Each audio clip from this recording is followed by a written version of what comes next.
The Secrets of Technology is brought to you by the StarQuest Production Network and is made possible by our many generous patrons. If you'd like to support the podcast, please visit sqpn.com/give. You're listening to The Secrets of Technology.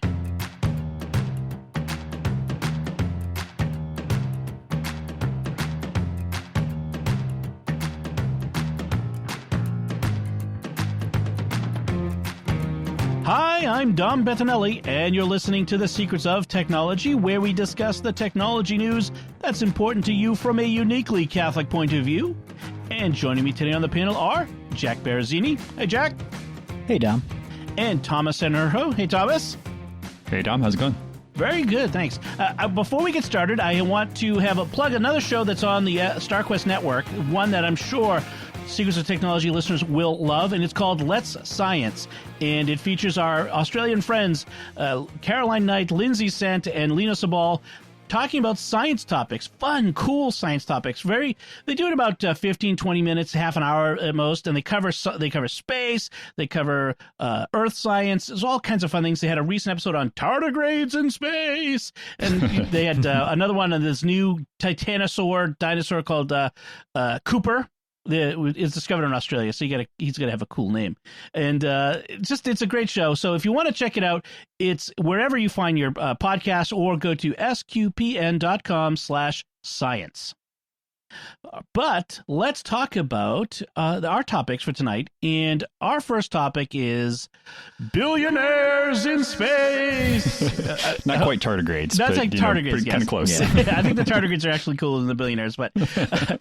And of course, this refers to the fact that Jeff Bezos of Blue Origin, Richard Branson of Virgin Galactic, and Elon Musk although he didn't go into space, has got his own space company, SpaceX, are all running these projects. And there's a criticism out there why we should spend so much money, or they should spend so much money on vanity projects like these when there's so much need on Earth: homelessness, war, famine, etc., etc. So I'm going to throw it to you guys, because you guys are both huge space fans. What do you think? Jack, let's start with you. What do you think about this criticism of the billionaires in space? I think about it in terms of the same criticisms that were brought up in the 1960s against the government. People had the exact same problems then that people have now with people like Jeff Bezos going into space. And on the one hand, I understand the issues that people have with billionaires using tax loopholes and all that stuff to not pay anywhere near their fair share of taxes. And I think that those are legitimate concerns, but I don't think that is mutually exclusive to them also being able to do projects like this going into space. And one of the things that people have actually brought up, because I live in the Huntsville area, where the Saturn V and the Apollo program were developed. Rocket City. Yeah, exactly. It's a cool place. Come visit. Yes. But one of the main criticisms that people have, and especially in increasing years as we've gotten, a lot of the politics now are focused on let's go through things in the past and kind of root out quote unquote problematic things. A lot of the guys who worked on the Apollo program were ex-Nazi scientists. And it's a complicated issue. It's not a black and white issue, because a lot of these guys, they were just scientists working for their government, and as with most things, they were just caught up in the machinations of what was going on. There are definitely criticisms for how they could have handled things, but at the same time, you can't know in the moment what's going on. And one of the problems that I have with people saying, well, we need to remove everything to do with Wernher von Braun, and why did we use any of his research, is the fact that research was there, and he was a good rocket scientist regardless of his politics. And to not utilize that, especially at the time when if we did not use it, the Soviets were going to use it, it really seems short-sighted to the fact that stuff is there, and we need to be cognizant of the issues with it, but we also don't need to just stop using something just because some of the people involved with it were less than savory. And I feel like it's the same kind of thing here. And to be clear with von Braun, there was no accusations that he committed any war crimes or crimes against humanity. Right. He like any other scientist working for any other government military was building weapons for his government. But, we had guys doing that too. It's just his government was a bad government. But, so, and it is a complicated discussion. but I think your point relative to this is a good one, which is, there are many. It's rarely black and white. It's rarely simple. X or Y. There's like that great meme of the little girl. Why not both? Like, yeah, these guys are like, for instance, Jeff Bezos and Branson. They do huge charity things. They do run giant companies that employ lots of people and bring economic, well-being to people. It's not one or the other.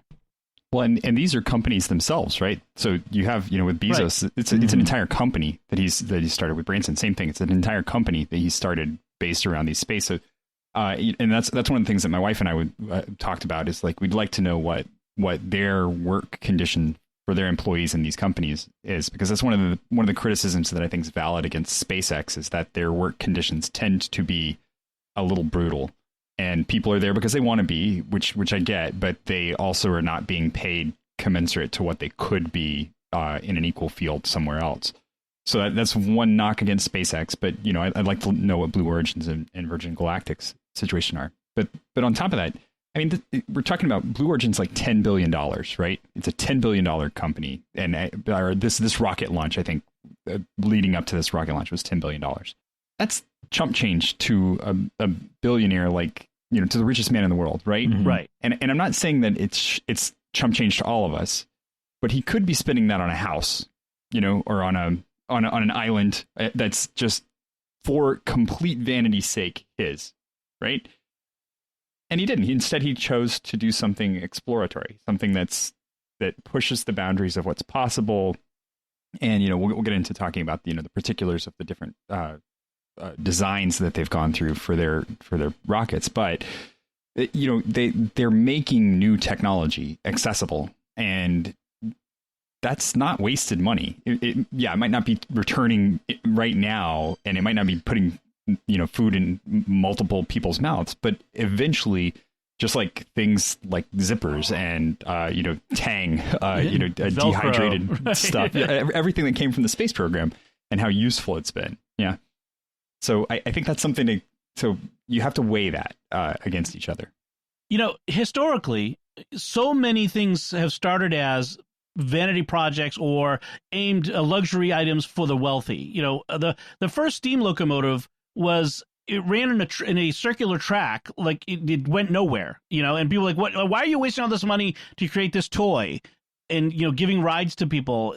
But now trains, they carry everything everywhere. The first cars were for rich dilettantes. The air travel was originally a luxury for the rich to go places. And now, if your grandma's sick on the other side of the country, you hop into a cattle car and fly there. It is a terrible experience, and someday it's going to be the moon or Mars or something like that. Mm-hmm. And, but it will eventually available for all. And these things, these projects by rich people or for rich people, eventually made the modern world we live in possible, including advances in agriculture that feed many billions more people than were being fed in the 70s. All these sorts of things have been made possible in part by rich people putting their money into speculative, and let's be honest, ego building project. Thomas Edison was famously egocentric, but he did a lot of good. And it just seems like, I think that one valid criticism, and I'm trying to kind of play devil's advocate here from what people are saying, is that the way it's portrayed is, Jeff Bezos is flying this rocket into space and he's done all this work. And obviously he is the one who's facilitated this to be done by having the capital to pay Blue Origin to do this. And it's up the people working there who a lot of the time you're not really going to know their name. And I get that criticism, but honestly, that's how it's always been. Like the Great Pyramid at Giza, I think it's named for Khufu. We don't know the individual workers who worked on it. That's just right. Yeah. Steve Jobs did not create. Yeah, Steve exactly. Jobs. We don't have to look very far back. We don't have to look back to the pyramids just recently, right? Right. He didn't make the iPhone. Bunch of people did, including a lot of people that we never know their names.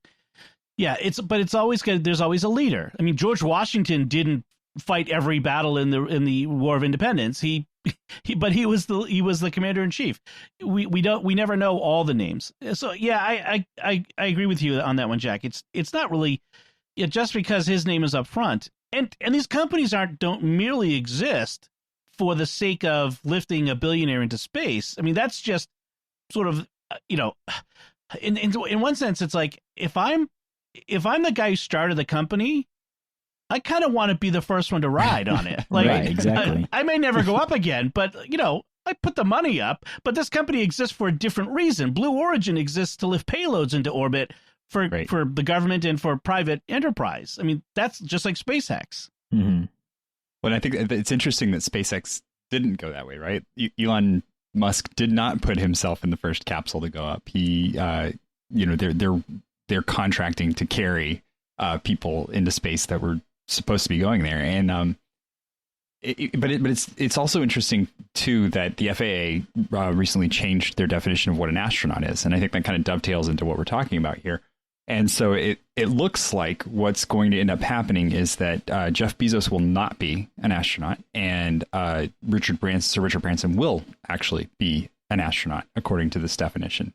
And so the two sticking points are that when you are going into space, you have to be doing something that's related to exploration and advancing exploration. And you also have to have been trained to do that particular thing.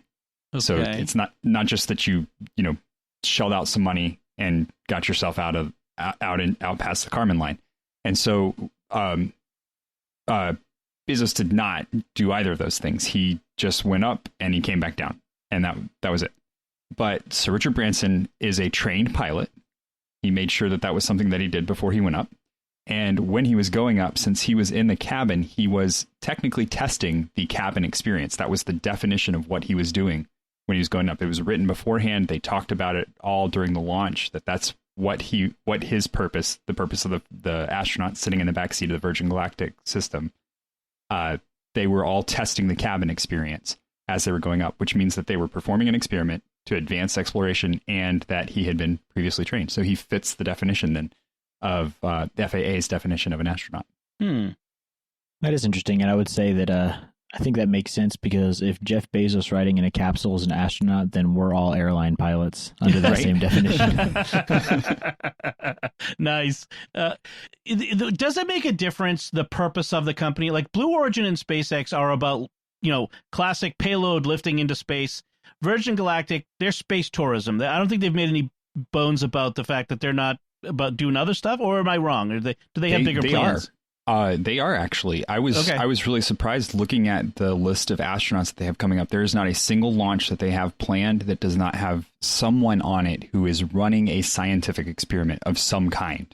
So every single launch that they have, someone is going up with something that benefits from that zero gravity system. So it's some of them are pressurized things. Some of them are just tests about traveling in space, about low orbit travel.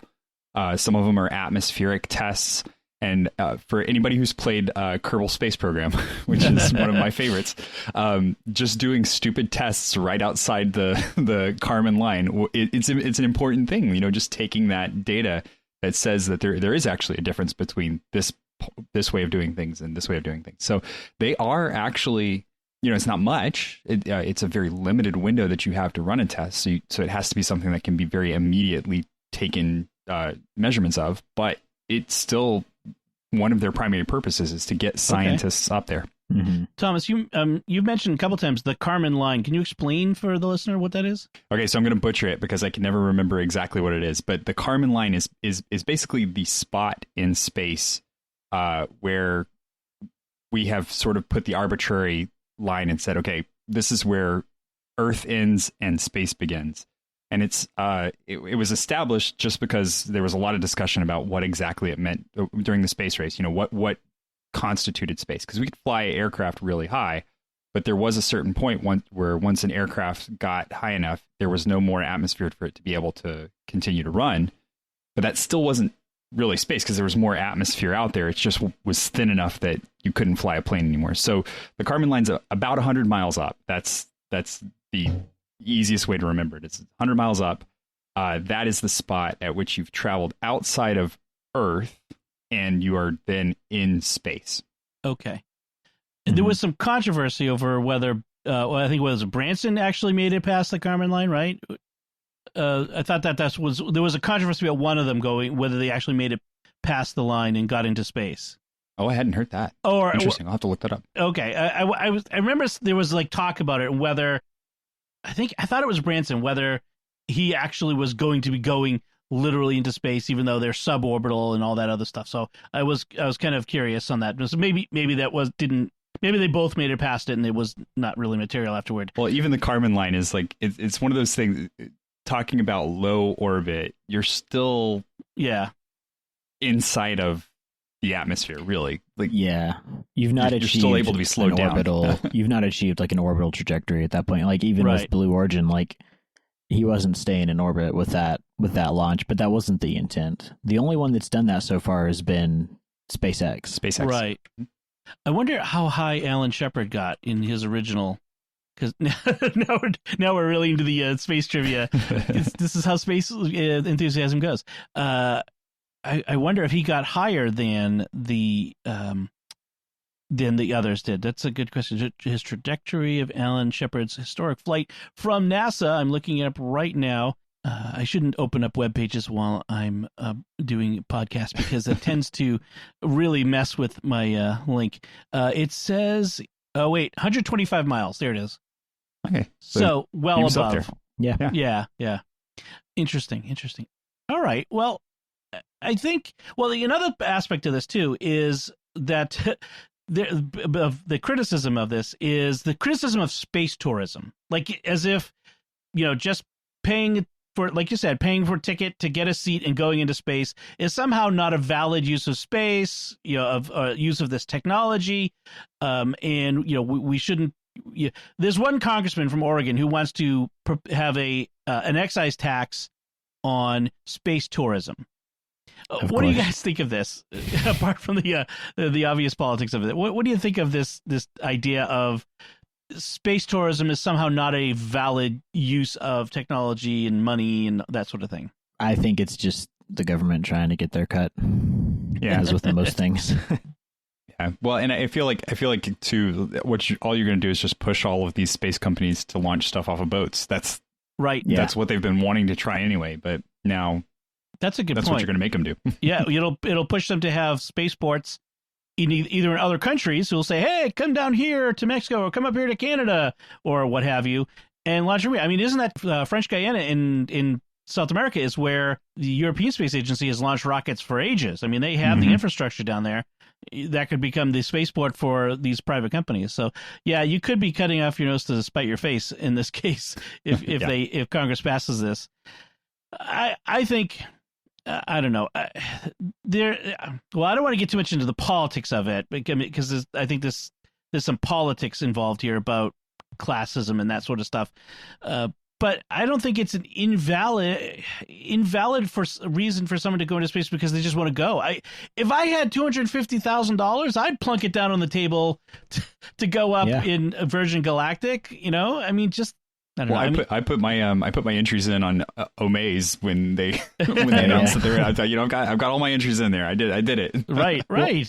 So and I think a lot of this with arguments about like, why are they doing this in the first place? It's like sometimes just because we can, like the fact that we have the ingenuity to build machines that can take us into space is really awesome. And I feel like that's enough of a reason to go. Right. You just get the feeling that there were people back in 1491 saying to Columbus, look, why are you wasting your time trying to find some land across the sea? We've got plenty of things we need to do right here.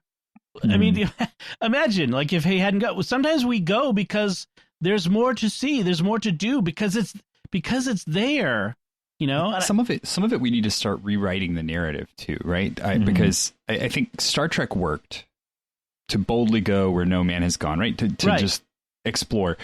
Star Trek worked because they were in a society that was resource rich, right? They had an overabundance of things. Yep. And so there's nothing holding them back. And we're at a spot right now where we are resource rich. We have, yes, there are still problems, right? But I think one of the things that you see if you really pay attention to Star Trek is that there were still problems in the Federation, right? The Federation wasn't perfect. There were still out groups, and there were groups that didn't have, and there were people that needed to be taken care of.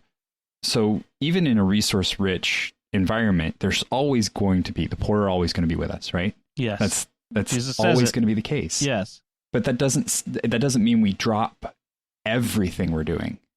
You know, we do move forward, we explore, we advance, and a lot of times those explorations and those advancements, they can make benefit. They can make other things off of the side of them, right? Right. And that's what we need to look for, is the opportunity to say, first off, we're not so destitute that we can't afford to do this kind of thing, because we can. We're doing it. Yeah. It's happening, and it's not, the world is not falling apart because a few billionaires want to go into space, and it won't, because largely we're okay. And so we need to start moving away from that. Like, well, there's horrible things happening, and we, yeah, I mean, there are, but that's always going to be the case. Right. Right. That'll always be a reason not to go.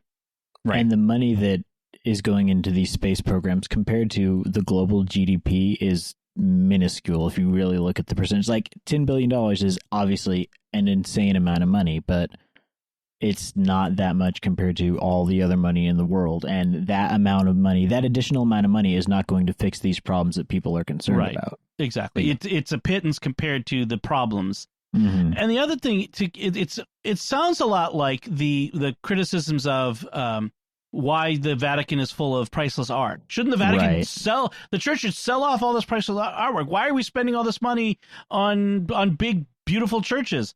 Well, when people are in need. Well, because these are expressions of who we are, that God has made us to be. God has made us to be awed by beauty, seekers of truth, wanting justice, seekers of justice, to go out and find, to be curious, and to explore the creation that He has given us. I mean, we can walk and chew gum at the same time. Right. We can take care of the poor and explore space. We can fix our earthly problems and go into space at the same time. These are not exclusive. And the fact is these are private individuals. These are this is not, when the government's doing it, it's, why is the government wasting our money? Well, okay, so the government's not doing this. It's private individuals. Why are these private individuals? Hey, it's when it comes down to it, it's their money. Some people are never going to be happy, though. If Jeff Bezos piled his millions into a big pile and set them on fire, it's his money. Like, when it comes down to it. Right. Mm-hmm. We don't have a right to tell him what to do with it. So, I mean, to me, that feels like the bottom line is, we can criticize all we want, but it's a private enterprise, and it's a private business. It's not illegal. I suppose we could, like this Oregon congressman, try to pass laws to regulate it, but when that happens, people stop aspiring to more, and then nothing gets done, and everyone is still miserable, and the problems are still going to be here. Like, people need something to live for. Right. Something to raise their eyes up. I mean, every time one of these launches goes off, people gather around their computers. They go on the YouTube live stream. The whole thing. People we are inspired by this. We are excited by this. These are things. One of the few rare things that bring us all together. Although apparently not. But you know what I mean. Many more of us, anyway. We need more of this sort of thing that unites us than that separates us. Right. And I'll tell you, watching the Blue Origin launch and landing, I was really worried that Jeff Bezos had died. I was very concerned. Because when he landed, he just sat there. Yeah. And he didn't move for the longest time. And I was like, boy. Someone go poke Jeff. This is not good. Yeah. Right. I suppose if I had just gone into space, I would probably sit there, be processing it for a while. For sure. Awesome. All right. Well, I think that's a great discussion. We'd love to hear your feedback on what you think about this topic. And, is it a waste of money? Is it something that they should be doing? Or is this, you've heard our opinions, so we'd love to hear yours. And you could always let us know what you think by sending an email to technology@sqpn.com. So before we go on to our next segment, I do want to take a moment to thank our patrons who make it possible for us to create The Secrets of Technology, including Stephen R., Gary H., Daniel V., Jared C., and Joseph W. Their generous donations at sqpn.com/give make it possible for us to continue The Secrets of Technology and all the shows at StarQuest, You can join them by visiting sqpn.com/give. All right, I have a little bit of the segment this time. Before we get to some headlines, I've been collecting these automations that I've been running in my home, like Shortcut. So iOS has this program called Shortcuts, and these little scripting programs, automations that you can build, which can be really fun and useful. And I had a couple of them, and I told someone about them, like, oh, you should talk about them on the show. So I'm going to share a couple of the ones that I've created recently. And these are little automations that make life a little easier around my home. Now, the first one I call is the bathroom available. And let me tell you a little backstory on that. I live in a small house, 1 bathroom, 7 people. Okay. The bathroom is never available. Yep. So now I have smart lights everywhere in my house, right? All the outlets have the smart bulbs, the HomeKit bulbs. And so what I've done is I built a Shortcut home automation.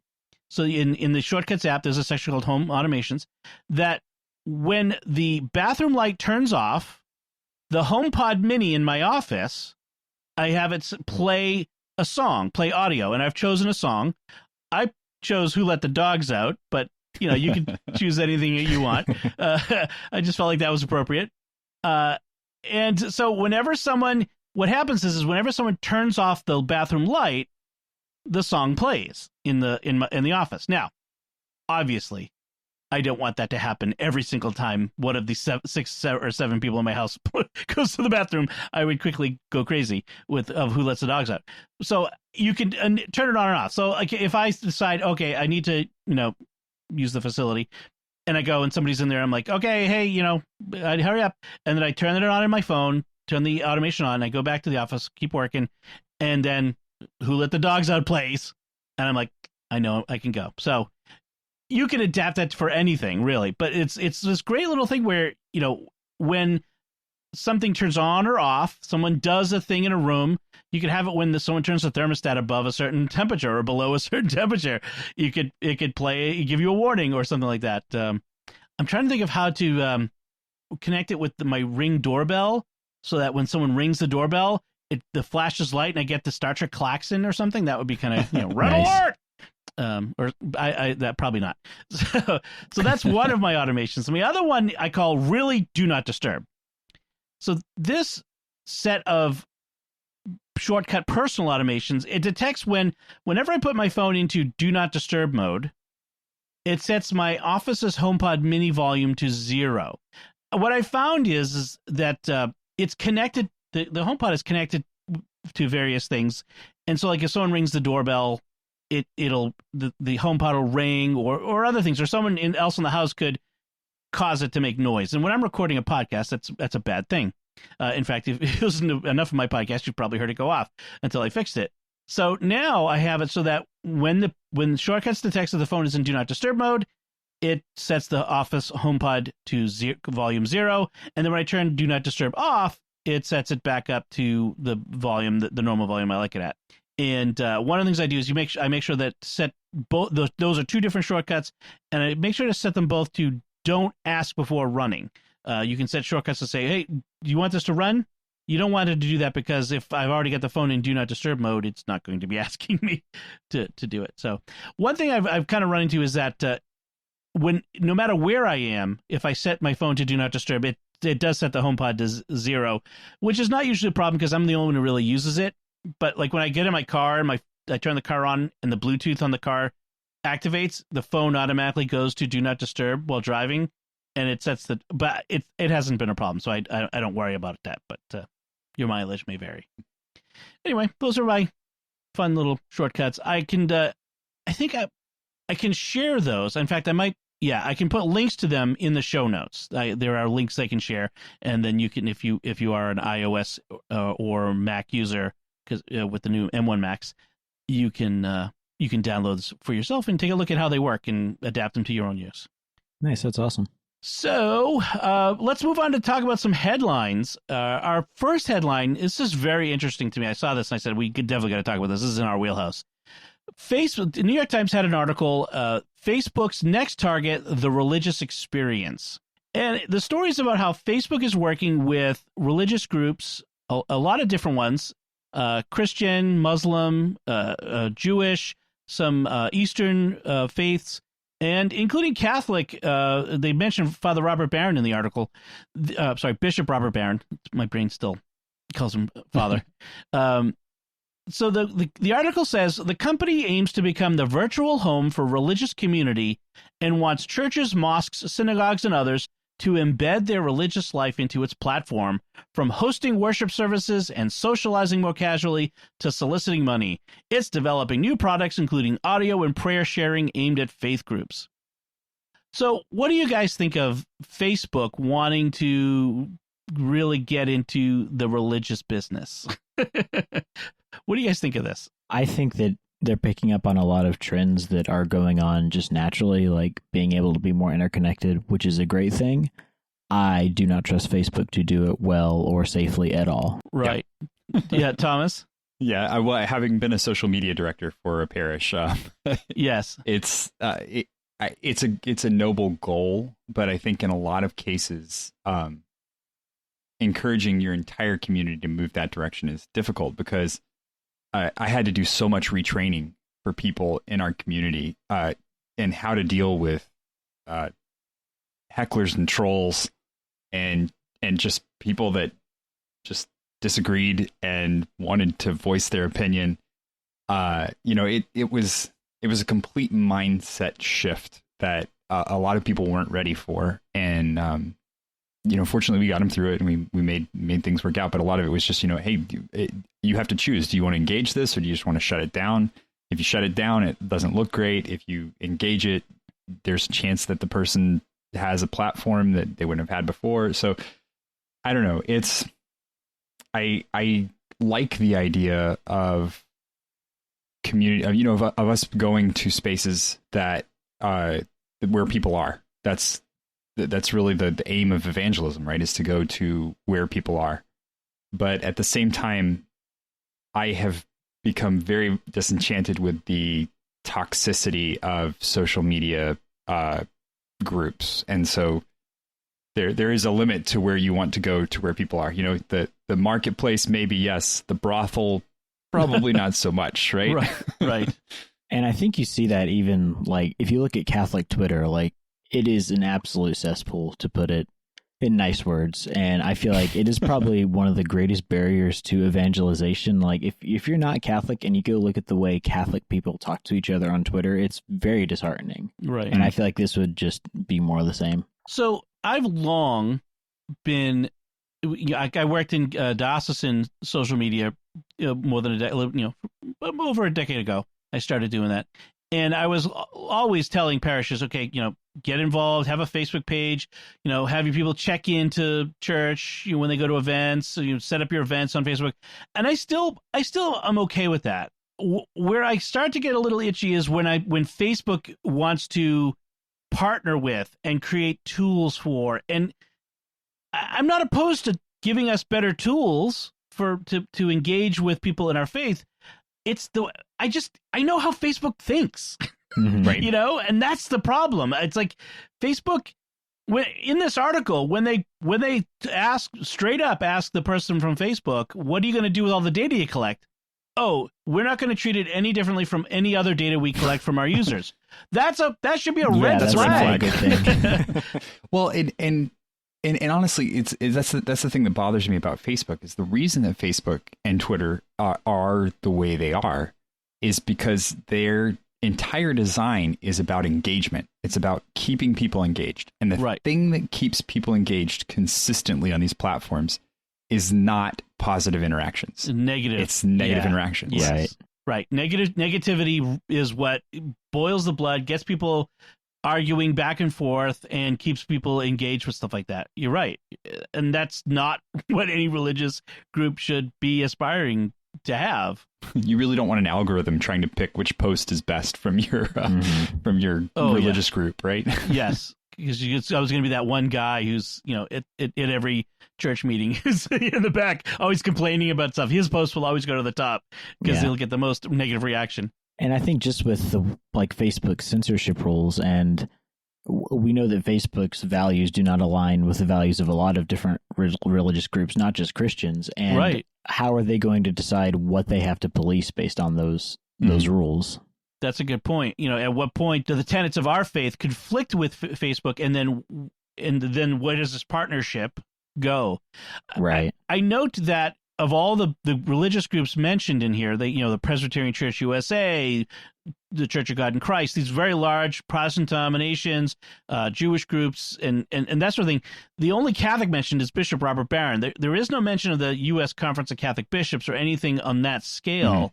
I find that very interesting. And that's and to be clear there, the Word on Fire ministry, Bishop Barron's ministry, is very good at curating their interactions and being careful about what they interact with and how. And they have a thick skin.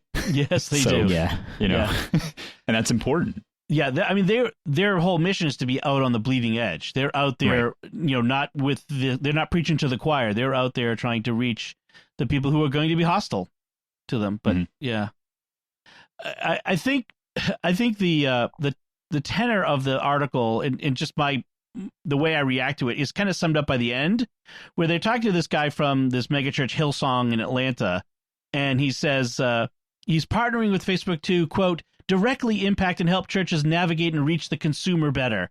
And then he corrects himself. Consumer's not the right word. I mean, the parishioner, reach the parishioner better. And it's like, yes, you see, this is Facebook evangelizing you, infecting you. Like, right. The people you're reaching are not consumers. They're parishioners. Go preach in the marketplace, not the brothel. See, exactly. That's what it comes back to. Exactly. All right. So let's keep a wary eye on Facebook's entering into the religious experience. Our next headline is from the UK Guardian, and it says, what happened when a wildly irrational algorithm made crucial healthcare decisions? And the crux of the article is about how a lot of these healthcare systems, whether that's the government, Medicare, Medicaid, or other private insurance, they start to apportion healthcare dollars based on these algorithms of who needs it. And they highlight some of these stories of people who are relying on daily care to remain independent. These people have independent lives, they have jobs, but they need someone to care for them on a daily basis. Like, they're disabled in different ways. And when this stuff went away, they became housebound and they had terrible health outcomes. I don't want to describe some of them, but they ended up being institutionalized, which is worse for everybody. It's worse for the person. It's worse for the society. It's worse financially. So what do you guys say? The quote from the article that I wanted to pull out was, government officials have touted algorithmic decision-making systems as a way to make sure that benefits are allocated even-handedly, eliminate human bias, and root out fraud. But advocates say having computer programs decide how much help vulnerable people can get is often arbitrary and in some cases downright cruel.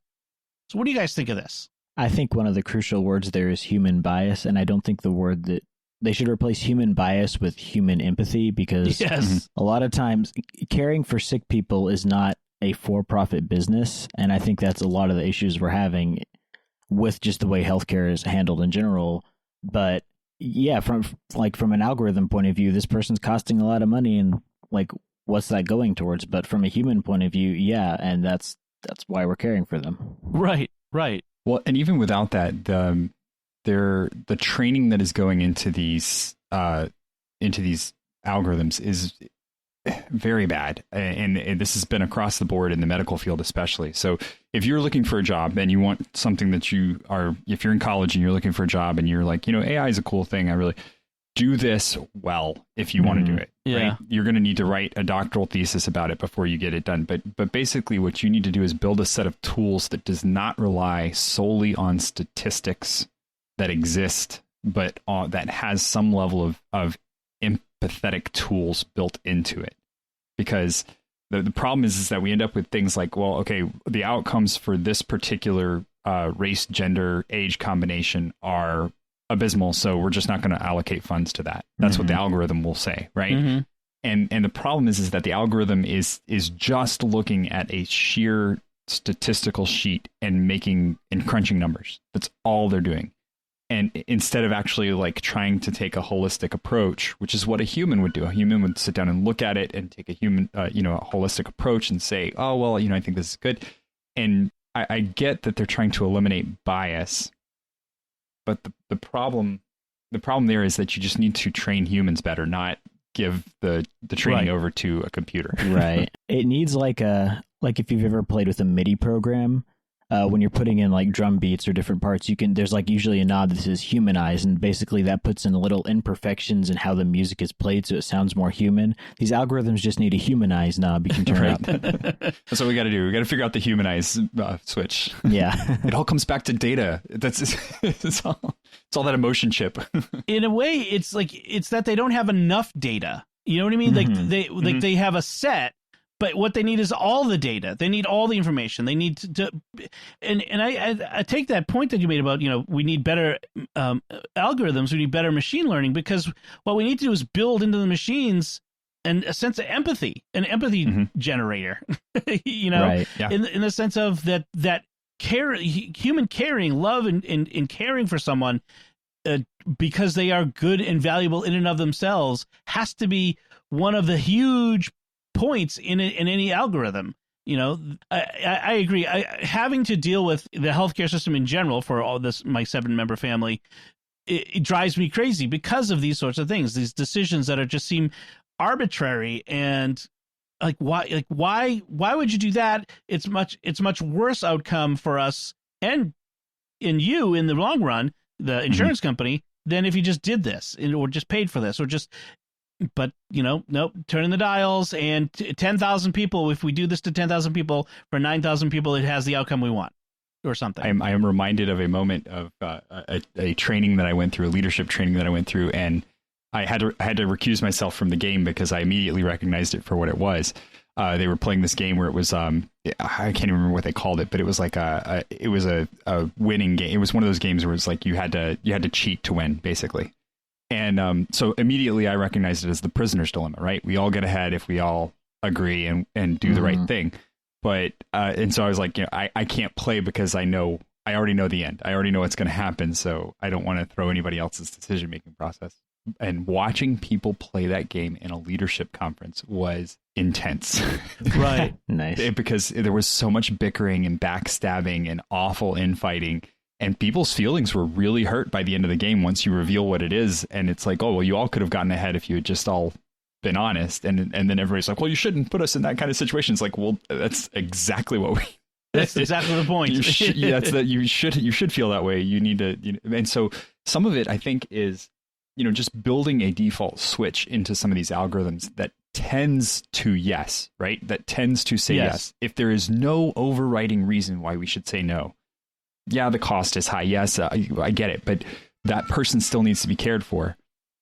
If there's nothing that, if like every single light doesn't tick on to say, no, this is a bad idea, then the answer should be yes. And something as simple as that could really help fix these algorithmic problems that we're having dropping people out of these care systems. That's interesting. It flips on the head the with safety systems that unless everything is go, you don't go. Right. Whereas unless everything says no, then you do go. Right. I like that. I like that idea. Yeah, that there should be a default tendency toward compassion, toward, sure, we might lose a little money, but we are taking care of someone. We're not being as efficient as we could possibly be, but people are getting taken care of, as opposed to, it's sort of the idea of the innocent until proven guilty rule, where we let it's better to let 900 guilty men go free than to imprison one innocent man. And it's sort of that idea. We should let 900 cases of fraud go through, or cases where the person didn't really need the services, rather than let one poor disabled person live in squalor and end their days in a horrific cruelty. I agree with that. I think compassion is kind of inefficient anyway, so we need to understand that. Compassion should be the default. Yes. All right. Our last headline is a little more conventional technology headline about Netflix. Netflix is apparently going to start publishing video games. Now, what this means exactly is still, there's been no official announcement, so many are speculating that it's going to be more like a streaming cloud service, sort of like Google Stadia or Microsoft was xCloud. Is that what it's called? Something like that. Yeah, they have a. That sounds right. Yeah, I think it's xCloud. As opposed to something that's more like a Apple Arcade, where it's not streaming; they're downloading downloadable games that you get for one flat fee a month for the whole service, which actually is more like Netflix, which people compare it to the Netflix of video gaming. But it's probably more likely to be some kind of streaming service. What do you guys think of this? Of Netflix getting into game publishing? I think that unless they get some really compelling and interesting titles, this is going to go the way that Stadia and there was another one, I cannot remember the name. There was a lot of hype around it. It was 3 or 4 years ago. And they had like one of those set-top boxes that was like, basically just a terminal. Right. And everyone was really excited about it. And then it came out and it just wasn't that good. Right. If anybody could do it, Netflix could do it. I have yet to see something that I didn't doubt Netflix could do, and then they just proved me wrong. Right. So, I'm keeping my mind open about this one. The key is this. They've got the streaming part. They know how to stream many large files. You know what I mean? Like that whole every time a new show comes out and that debuts on a particular day and millions of people are watching it, I have many fewer glitches with Netflix than I ever do with other streaming services like Disney Plus, or like every time a new episode of The Bad Batch comes out, I have to fiddle with the app to try to get it to show me the latest episode, or that sort of thing. So that streaming part of it, I would be confident it's the game part. And I saw in this article from Ars Technica, they mentioned that maybe they'd be building them around, like they have created shows and movies around game properties, like The Witcher, for instance. Mm-hmm. What if they were doing something similar where they were building games around their already existing video properties? So that would be like sort of co-publishing. That's an interesting idea. I mean, they've got some things out there that they could make games from, but it kind of depends on what they're talking about as a video game too. I would like to see. I was thinking about this, and I was like, I don't know if you guys ever played the old Dragon's Lair game. It was an arcade game, yeah. But it was a movie. Yeah. It was an interactive movie, right? It's like a cell animation. Yeah. Cell animations, right. And then every once in a while something would flash on the screen, and you had to push a joystick a certain direction or press a button. I would actually like to see something like that, and I think Netflix could really push the envelope with something like that, where you had an interactive novel, and they've already been moving that direction with some things like Black Mirror had some episodes that were sort of like that. So I'd be interested to see if they push the boundaries of what a video game is. And I think if they did that, that would be the way to make this thing successful. I think it'd be interesting, but like you were talking about with the Dragon Slayer game, like once you play that once, you kind of know what to do. It's really just you push the right button to get the next sequence, and there's not a lot of interactivity. And obviously that was due to the limitations of the technology at the time. But I just don't see a lot of hardcore gamers going for something like that. And so this is going to have to be something that's going to appeal more to casual gamers. Like I feel like this might also be, or might be more like something like the Telltale games, like they did with The Walking Dead and stuff like that, where it was much more narrative focused than it was gameplay focused. Interesting. The fact that the guy that they've hired to head this group comes from Oculus, from Facebook's Oculus VR group.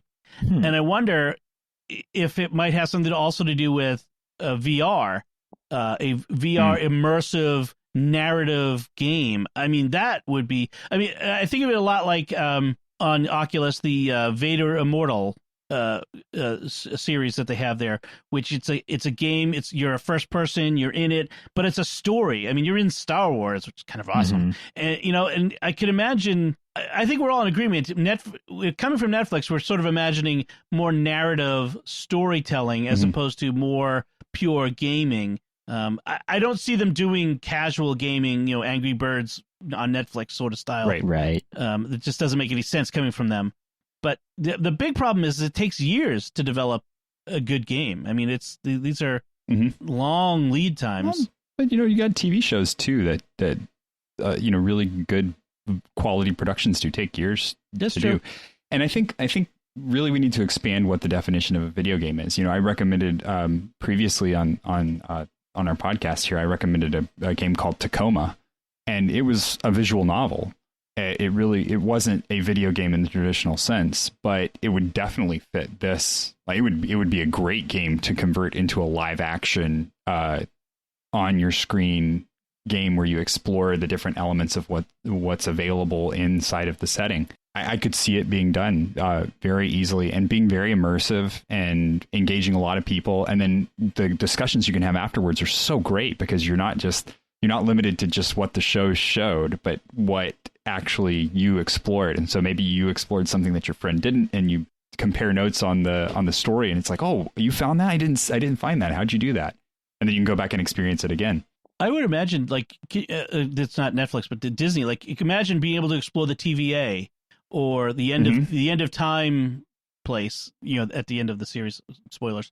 Or any the stuff like that. Like, being able to just an open world. Where you could go around and do things, and there's stuff to do. I mean, there are a lot of open world sort of games out there already where it's less about kind of following a path of to the final quest, but more just being in a world and experiencing it and that sort of stuff. And there could be a narrative structure to that. I think that would be very interesting. It's like first generation holodeck technology, basically. Yes, we just want a holodeck. Yep. So much Star Trek in this episode. I know. Star Trek on the brain. Before we move on, I have to point out, I actually went to college with the guy who wrote this article in Ars Technica. Yeah. Cool. He was on my floor in my dorm room. Played a lot of video games with him when we were in college together. Awesome. Nice. That is fun. Small world. Awesome. All right. So that does it for our headlines. Let's move on to our picks of the week. Why don't I go to you, Thomas? What is your pick this week? Okay. So my pick this week is a video transcoder. And if you don't know what a video transcoder is, it's basically just a program that converts videos from one type to another. And mine is called Handbrake. You can get it at handbrake.fr. It's an open source piece of software. Absolutely fantastic piece of software. It will allow you to, if you have a video that you need to compress down in size, or if you have a video that you need to convert to some other file type to be able to share with someone or to upload or just to watch on your, maybe you don't have the right codecs on your system and you need to convert it to watch. This program will handle a huge swath of what's out there, and if it doesn't, you can probably find a library that will modify the program so that it will. So it's called Handbrake. Now, what I've been using it for lately is converting my DVDs into usable format for my Plex media player.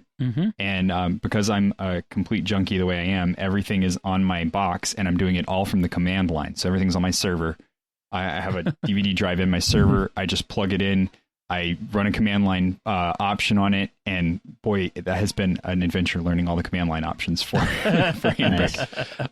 But then that way I don't take up any of my resources locally. Like my computer is not tied up doing this, so my server, which is on 24/7, it will continue to do the conversion. And so I just loaded Handbrake up on there, and that's where I'm doing all the conversion directly from DVD into MP4s in most cases. I used Handbrake about 10 years ago. No, more than that, I guess. Back when they had the video iPods, I ripped so many DVDs using that onto my iPod. Yes. I did the Plex DVD conversion a few years ago when I first got my Plex server set up.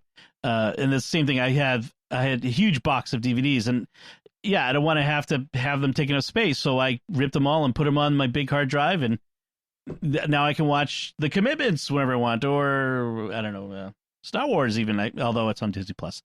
Less reason to do that for some of these than there used to be. But yeah, Handbrake is a great program. It's a little bit, you got to figure things out a little bit. It's not the most the most user friendliest of all interfaces. I mean, it's available for everything: Mac, Windows, Linux, and all that sort of stuff.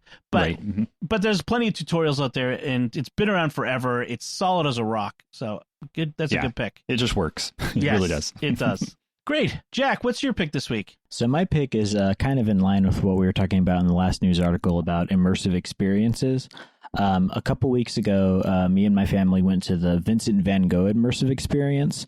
And what it is basically they have this gigantic room set up with a bunch of really high definition projectors, and it goes through this whole immersive projection story of Vincent van Gogh's life, and they do like animated versions of all his paintings and all these really cool effects. It covers all the walls, it covers the floor, it goes through his art style, the development of his art style, and it was really, really awesome. They also have a component of it where you use an Oculus Rift, and it takes you through like the village that he grew up in and through his life with that, and you could like look around and see like his room and like his painting style and all that stuff. It was really, really a lot of fun. It's a touring around in a bunch of different cities. If you have the opportunity to go, I would definitely say go.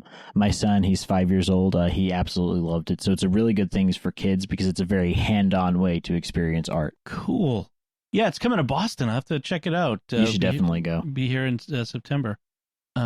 Excellent. I've been seeing ads for it everywhere, but I wasn't sure about it. But yeah, if you've seen it, who doesn't like Van Gogh? One of the greatest. Even the doctor loves him.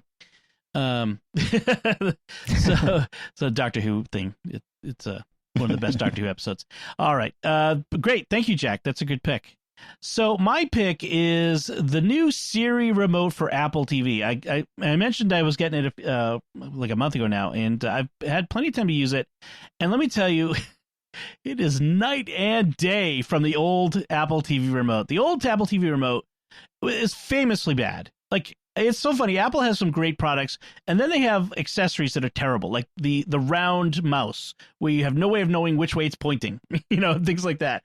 Well, the original the most recent Apple TV remote was just terribly designed. It was so symmetrical that you never could tell whether it was right side up or not when you're holding it in your hand without looking at it. And it had all kinds of problems. The new one is great because it has actual buttons.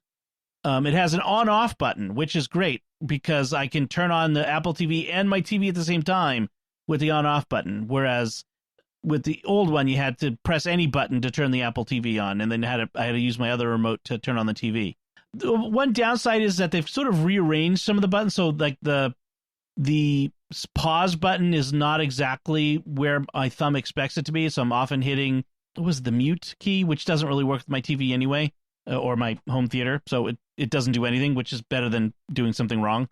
The Siri button is on the side, which is weird. And I do hit that once in a while, and it's kind of annoying. I wish that were harder to hit. But in general, I love that it's got the click wheel sort of thing going on like you had with the old iPods, and it feels very familiar. And the best improvement is the skip ahead button. You fast forward 10 seconds. It actually works without, like, before you had to kind of very carefully place your finger on the glass trackpad portion and press it just right. This one it's just a click of a button. So it is much nicer, and it just feels better in the hand. I did get a case for it that has a lanyard in a it's a what do I call it? A holder. So I stuck it to a bookcase next to the TV, and it slides in there, and so it lives in the holder, which is nice. Maybe I'll make that another pick in a future week. But nice. Yeah. So the Apple Siri remote, well worth it. Even if you don't have a brand new Apple TV, it works on the older ones. I do have a question. Yes. So you're talking about the automations earlier. Have you set it up so that when you start it, it like dims your lights and all that with the Siri remote? It could. I could do that. That'd be cool. Yeah. There's your next automation. Yeah. Well, they have those the Philips Hue lights that go behind the TV. Maybe whenever a Star Wars thing starts, it should like have the lights go. Yeah, that THX. Yes. Oh, yeah. Definitely. I'll have to think of some cool automations having to do with the Apple TV. That they're actually, I've seen some out there. That would be fun. Nice. I'll think of that. Awesome. That should do it for us this time. So we'd love to hear from you. Anything we've talked about, any comments you have, we want to hear from you. You can comment on the show at sqpn.com/technology or at the SQPN Facebook page, facebook.com/StarQuestMedia, or send an email to technology@sqpn.com. We're also on Twitter where we're at SQPN. You can find us there as well. You can find links from our discussion and our picks of the week on our show notes at sqpn.com. Be sure to write a review in Apple Podcasts. We've had a few reviews. We'd love to get more. It really helps a lot. So if you can write a review of the show in Apple Podcasts or any of the podcast directories, and then share the podcast with your friends. We think we've got a lot of helpful information here from a very particular viewpoint, and we think a lot of people would benefit from it, and we'd appreciate it if you'd help us to reach them. So until next time, Thomas and Herho, thank you for joining me and sharing the secrets of technology. It's been great. Jack Barazzini, thank you as well. Thanks, Tom. And once again, I'm Dom Bettinelli. Thank you for listening to The Secrets of Technology on StarQuest.